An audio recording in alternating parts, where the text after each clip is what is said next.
Dwane, Doug Smith, the Toronto Star. Is there any logical explanation for what transpired with your guys tonight? Doug, there's none. I mean, it starts with us, myself, as a coach, as far as having them ready to play in a hostile environment.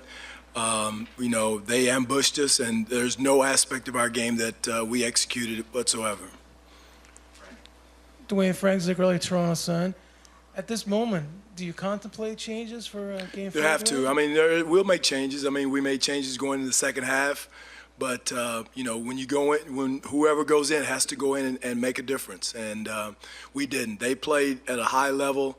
And, again, I thought we played in Game 1 speed and level. As a staff, we've got to do a better job of finding ways and opening and space for us to score. I thought we went back to not moving the basketball the way we did in Game 1, and it got away from us tonight not doing that. And then it carried over to the defensive end. Coach Andrew Wagner, Sports Exchange. Was there something that the Bucks are doing that you guys weren't expecting when you put together your game plan for this? No, they're shooting the ball at a high level.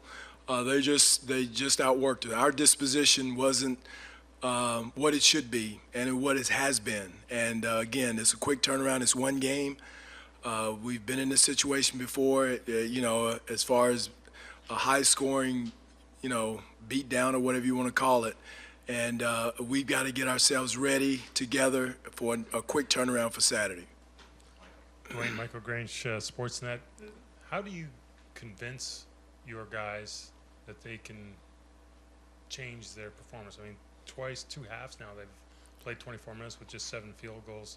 How do you make them believe that?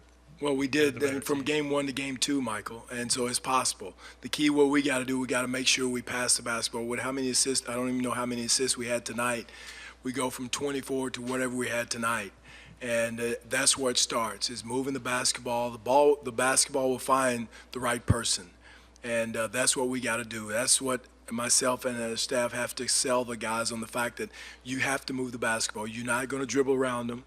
You're not going to outrun them or out-quick them, but the ball can beat speed and quickness. And that's what we did in Game 2, and that's what we got to get back to. Rachel Brady from the Globe and Mail. I'm just wondering, DeMar, no field goals tonight. Was there something different? What did you see on what they were doing on DeMar? You watched the game, Rachel. It's nothing different. They blitzed some of his pick and rolls, not all of them. And again, I've got to do a better job of finding him spacing openings where he can vault up and use his scoring ability. We had some pick and rolls. Again, the other night I thought he did an excellent job of finding the open person and kicking it out, and the ball found him back. And that's what we got to get back to.